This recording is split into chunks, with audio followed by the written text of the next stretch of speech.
Hello, my name's Toby. I used to edit study materials for the Postgraduate Laws Programme of the University of London International Programmes, and I found those materials so interesting that I actually enrolled on the programme myself as a student. In this short video, I'd like to tell you about my study experience to give you an idea of what it's like to study the programme and the kind of work that's involved. You study independently, working through the materials that the University of London provides. So what I did when I started studying my first 4 modules was to develop a plan. And the first thing I did was to look at each study guide for the module and to literally count the number of items of reading. And then I also looked at the readings, I looked at the hard copy materials, and I looked at the readings that are online to get a sense of what they were like, how detailed, how extensive. And then having done that, I was able to draw up a plan. So I knew that I wanted to sit my exams in all 4 of my modules in October.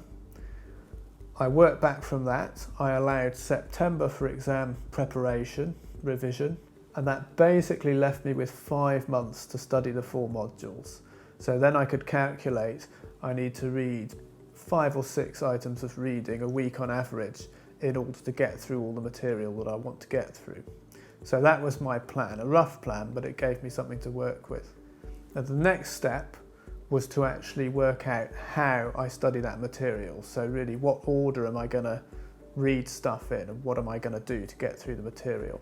Now here, I found that the following approach, after a bit of trial and error, worked best for me. First of all, I would read a chapter of the study guide. Then I would read all the essential reading relating to that chapter.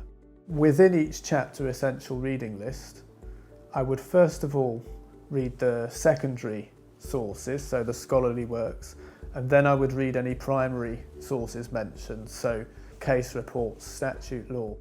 Of the secondary sources, I would read the most general material first before moving on to the more detailed, the more particular material. So generally it was study guide, textbook, go online, look at any other scholarly articles, chapters from books, then look at case reports, and then finally look at treaties, statute law, because I find that that makes much more sense when you've already got the context of having read the scholarship discussing it. I made detailed notes on everything that I read. Here are my notes for the 4 modules. I aim to summarise what I read, but in quite a lot of detail, putting it into my own words. But I found it really, really useful, both in getting me to think about what I was reading and also committing it to memory. Once I'd read everything and I'd made notes, I went back to the study guide and I looked at the learning activity questions and I tried to answer them. And again, I actually made the effort to write my answers out. I found at this stage quite often that things that I maybe hadn't understood fully when I was reading them really started to kind of come into focus, make sense, which was really satisfying. So that was my study plan, and that's how I moved through the material. Once I'd worked through an entire study guide, I then had a little bit of time left over for further reading on the topics that seemed particularly important or interesting. And then I also looked at the update supplement, which is online, the recent developments, and I read some of the material referred to there to help refresh my knowledge, bring it up to date. So that's how I worked through the reading material, which is most of what studying the programme entails.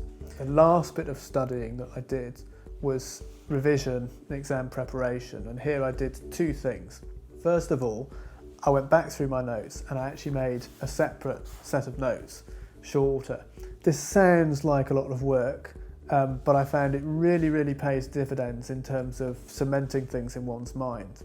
And then secondly, I looked at the past exam papers, which are all available online, and I looked at the sample exam questions in the study guides, and I thought about how I would approach those questions, and I made some notes on that. I fell a bit behind in my schedule and I didn't have quite as much time for exam preparation as I'd originally planned or wanted.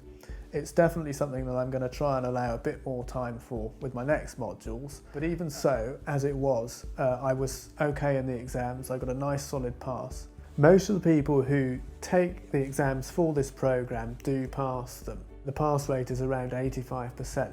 So it's not easy, but if you study consistently with the materials that are provided, there is every chance that you will succeed. It's a really huge buzz to study this programme. It's intellectually stimulating and you get a huge sense of achievement when you do take the exams and you pass them.